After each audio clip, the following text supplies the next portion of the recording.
ঘুম থেকে উঠেছি বেশ অনেকক্ষণ আগে, আর এরই মধ্যে সকালে যা বাসি কাজ ছিল সেগুলো কিন্তু কমপ্লিট করে নিয়েছি, আর রান্নাঘরটাও গুছিয়ে রেখেছি। এদিকে মা আগেই বাসনগুলো মেজে রেখেছিল, তার কারণে আমার খুব তাড়াতাড়ি কাজগুলো হয়েছে।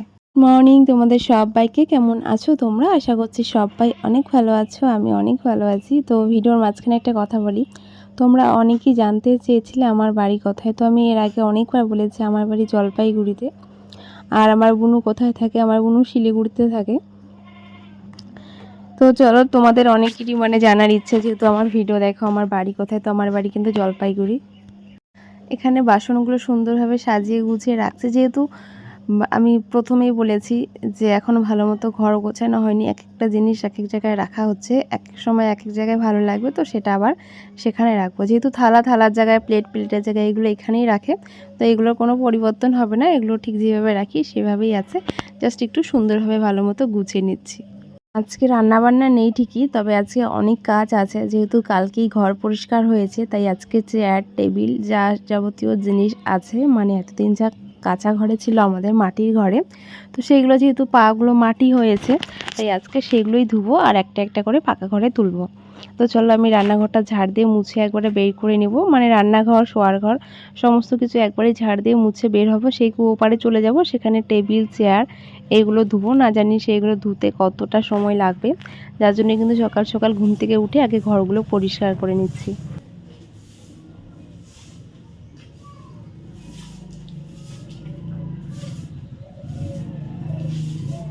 বাসন মাজা নেই আর রান্না নেই ঠিকই, তবে অনেক কাজ আছে। যেহেতু একটা ঘর থেকে আরেকটা ঘরে যাচ্ছে, আগের ঘরে জিনিসগুলো অনেক নোংরা ছিল, মাটির ঘর যেহেতু ছিল, তাই এখন অনেক কিছু ধুয়ে দিতে হবে। তার আগে ভাবলাম চলো একটু কাপড় ধোয়া যাক। ওই যে কালকে কাপড়গুলো নিয়ে এসেছি, পর্দাগুলো, সেগুলোই ধুয়ে দিব। আর নতুন পর্দা তো একটা কীরকম জানি গন্ধ করে, ভালো লাগে না, তাই সেটাকে একটু সার্ফের জলে চুবিয়ে ভালো করে কেচে কুচে দিয়েছি। এখন এগুলো বাড়ির মধ্যে শুকাতে দেবো, রোদ্র উঠেছে বেশ ভালো, আর হাওয়াও দিচ্ছে। বাইরে আর দিব না, নয়তো আমাদের বাড়ির সামনে ড্রেন আছে, সেখানে অনেকবার অনেক কিছু পড়েও গিয়েছে। তো এই তো এখানেই মেলে দিয়েছি, এগুলো শুকাতে থাক। চলো এবার আমি টেবিল চেয়ার এগুলো ধুতে থাকি। তার আগে দেখো, এই যে লাল টেবিলটা, এটা কিন্তু এর আগে একবার ধোয়া হয়েছিল, বৃষ্টির মধ্যে পড়ে থাকতে থাকতে আবার নোংরা হয়েছে, তো সেগুলো ধুবো। আর এইগুলো কিন্তু আমি আগেই ধুয়ে রাখলাম। তারপরে এটা ধুলাম, তাই 4টে পা ধুলাম। এখন চলো ঘরে সেট করবো। আর যতই নতুন ঘর হোক না কেন, যদি বিছানাটা সুন্দরভাবে বিছানো না যায়, তবে কিন্তু ভালো লাগে না। তো দেখো, এই যে ঘর, এখনও বিছানাটা ভালো মতো বিছানো হয়নি, তো এটা যদি ভালো মতো বিছানো না থাকে একদমই বাজে লাগে। তো চলো, এই যে এই ঘরে ডাইনিং টেবিলটা সেট করব। তো এই যে ফ্যান আর লাইট দিয়ে দিই। তো এখন চলো এই জায়গাটা সেট করব, ওই কর্নারটাতে রাখবো। যেহেতু এই পাশে একটা গেট রয়েছে, তাই ওই কর্নারে রাখবো। এখনও কালার করা হয়নি, আর কালার যেহেতু ফুরিয়ে গিয়েছে, এই যে কালারের কৌটোগুলো, তো এখানে রয়েছে। প্রাইসটা তোমাদের দেখিয়ে দিই। এটা হচ্ছিল প্রাইমার। এখানকার প্রাইস কোথায় বোঝাই যাচ্ছে না, যেহেতু আমি রং করেছি, রং পড়েছে প্রচণ্ড। তো আজকে মা আনবে, তখন আমি তোমাদের প্রাইসটা দেখিয়ে দেবো। এটা হোয়াইট কালার, এটা স্কাই কালার, আর এটা প্রাইমার, সাদা আর আকাশি কালার। তো চলো আগে টেবিলটা সেট করি, আজকে প্রচণ্ড কাজ আছে। তারপরে যে কৌটোগুলো বের করে রেখেছি, এগুলো ধুয়ে দেবো।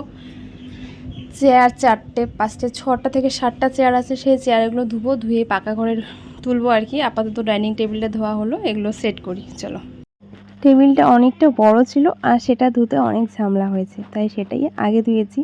আর যেহেতু খুব রোদ্রু দিয়েছে, তো ধোয়ার কিছুক্ষণ পরেই কিন্তু শুকিয়ে গিয়েছে। আর টেবিল কভারটাও ধুয়ে দিয়েছি, সেটা শুকালে বিছিয়ে দেবো। এখন আপাতত এইভাবে সেট করে রাখছি। আর এই ঘরে জানলাটা খোলার পর কতটা পরিমাণে আলো ঢোকে। এটা একদম রাস্তার পাশে, একদম রাস্তার পাশে বলতে কি সেখান থেকেই শেষ সীমানা আর কি, তাই অনেকটা আলো হয়। আর আগে আমাদের যে ঘরে জানলাগুলো ছিল, সেগুলো খোলার পর তো আমাদের আবার টিন দেওয়া থাকতো, তাই খুব একটা আলো হতো না। তো এখন কিন্তু প্রচণ্ড আলো হচ্ছে। আর আমি কিন্তু একা একাই টেবিলটা সেট করে দিয়েছি, তবুও অনেকটা ভারী ছিল, তো যেহেতু একা একাই ছিলাম তাই একা একাই করলাম। আর এখন দেখো জায়গাটা কিন্তু খুব ভরা ভরা লাগছে। যখন এখানে চেয়ার থাকবে, তারপর টেবিল কভারটা দেওয়া থাকবে, তখন আরও অনেক ভালো লাগবে। তো আমাদের যেহেতু দুটো ডাইনিং টেবিল, তো দুটোই সেট তো করতে পারবো না। আর গোল ডাইনিং টেবিলটা অনেকটা জায়গা বেশি লাগে, হ্যাঁ জানি সেটা সুন্দর লাগে বেশি, কিন্তু জায়গাটা আমাদের একটু কম। তাই এই যে লম্বা ডাইনিং টেবিলটা সেটাই রাখবো, আর গোল ডাইনিং টেবিলটা ওটা তুলে রাখবো। ওটা যখন বাড়িতে কোনো ছোটোখাটো প্রোগ্রাম হয় তখনের জন্য ঠিক আছে, আর নয়তো এখন এটাই থাকবে। তো আমি চেয়ারগুলো ধুয়ে নিচ্ছি, আর এইগুলো ধুতে আমার কতবার যে আঙুল কেটেছে কি বলবো। আর এটার উপরে উঠে আমি রং করেছি, ভেবেছিলাম হয়তো বা রঙগুলো ওই কার্পিন তেল দিলে উঠে যাবে, কিন্তু এখন দেখছি উঠছে না। অন্য কিছুর মধ্যে রং লাগলে সেটা উঠে যাচ্ছে, কিন্তু এই চেয়ারের মধ্যে যে রঙগুলো পড়েছে দেখছি উঠছে না, খুব বাজে লাগছিল। আর এইগুলো নতুন চেয়ার ছিল, আমরা ব্যবহারই করতাম না চেয়ারগুলো, শুধু বসেই থাকতো। তো দেখো আমি কিন্তু আঙুলটা দেখছি, কারণ আমার আঙুলটা কেটে গিয়েছে আর অনেকটা ধারালো ছিল ওই সাইডগুলো। তো বারবার করে দেখছিলাম, অনেকবার অনেক জায়গায় কেটেছে এই চেয়ারগুলো ধোয়াতে। তো চলো আমি একটা একটা করে কিন্তু সমস্ত চেয়ার ধুয়ে নেব, মানে 4টা থেকে 6টা চেয়ার আছে, তো সেগুলো ধুতে অনেকটা সময়। তো এখানে আমি বিছানাটা তো গুছানো এখনও ভালো মতো হয়নি, কারণ রং করব তারপর বিছানা বিছাবো, রং করার আগ পর্যন্ত গুছাতে পারছি না। আর এখানে বিল্লিটা দেখো কোথায় শুয়েছে। আমি ডাইনিং টেবিলে সুন্দর করে ধুয়ে এনেছি, মনে হয় এনার জন্যই, যে ও ঘুমোবে আর কি। তোমরা দেখতেই পেলে কি সুন্দরভাবে ঘুমিয়ে আছে। এই যে একটা ধুয়েছি, এই ছোট যে টেবিলটা আছে সেটাও ধুয়েছি, স্নান করে নিয়েছি। এখন আমি তো এখানে বসবো, সজনে ডাঁটাগুলো কাটবো। তারপরে সজনে ডাঁটা কাটতে না কাটতেই মিস্ত্রিগুলো চলে আসে। আজকে একবারে ডবল ডবল এসেছে, মানে এদিকে লাইনের কাজ চলছে আর এদিকে যে কাঠ মিস্ত্রি তার কাজ চলছে। হ্যাঁ, তো দুটো কাজ একসঙ্গেই হচ্ছে। বাড়িটা পুরো হিবিজিবি হয়ে গেল। আর আমি সবেমাত্র এখানে সবজিগুলো বেচলাম, এখনও রান্না করা হয়নি। আজকে জানি না কখন রান্না হবে, যেহেতু রান্নাঘরেই কাজ চলছে, তো মনে হয় না আজকে দুপুরে রান্না হবে। তারপরে কাজ করতে করতে হঠাৎ হালকা একটু বৃষ্টি বৃষ্টি ভাব, তাই তো এখন পর্দাগুলো ঢুকিয়ে নিচ্ছি। এগুলো কবে লাগাবো, আগে রং করা হবে তারপরেই লাগাবো, নয়তো আজকেই লাগানো যেত, কিন্তু ওই যে আমি ভাবছি যে আগে রংটা করে নিই, নয়তো বিছানার চাদরের মধ্যেও রং পড়বে, পর্দার মধ্যেও রং লাগবে। তার কারণে কাজ করতে করতে কিন্তু সন্ধ্যা হয়েছে, তবু এনাদের কাজ কমপ্লিট হয়নি। আমরা বসেই আছি না খেয়ে, কারণ আজকে আমি দুপুরে রান্না করিনি, আর এরাও চলে এসেছে, আমি জানতাম না, মানে মিস্ত্রিগুলো মা ডেকেছে ফোন করে। তো দেখো এদিকে আমাদের কাজ মোটামুটি কমপ্লিট। আর রান্নাঘরে যেহেতু কারেন্টের কাজ চলছে, তাই লাইট অফ আছে, তাই কাজ করা ভালো মতো যাচ্ছে না। আর এখানে হচ্ছে মিক্সার, তারপরে ফ্যান, যা যা লাগে আর কি, ইলেকট্রিক যে কুকারগুলো থাকে, কেটলিগুলো, সেগুলোর জন্য একবারে সমস্ত কিছু করে নিয়েছে। আর এখানে দেখো আমি একটু পাকামোগিরি করছি, মানে একটু কাঠের মধ্যে তারকাঠি যেগুলো হয় সেগুলো একটুখানি ভালো মতো করে লাগিয়ে দিচ্ছি, যাতে হাতা খুন্তি সব আর কি টুকটাক জিনিসপত্র ঝুলিয়ে রাখা যায়, এটার জন্য। আর আমাদের কিন্তু রান্নাঘরে একটা সুন্দর একটা ছোট্ট ফ্যান সেট করা হয়েছে। আগে তো রান্নাঘরে সিলিং ফ্যান ছিল, তো এখন যেহেতু রান্নাঘরটা একটু ছোট হয়েছে, তো সেটা রাখাটা ভালো দেখায় না, তাই একটা টেবিল ফ্যান আনা হয়েছে।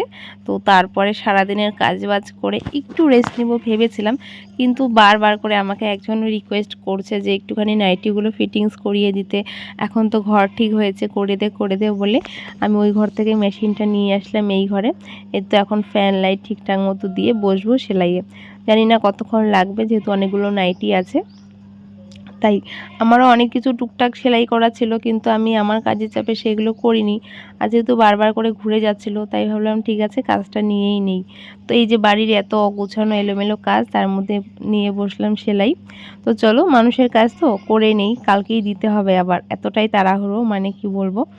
আর বারবার করে কেউ রিকোয়েস্ট করলে না ফিরিয়েও দিতে পারি না।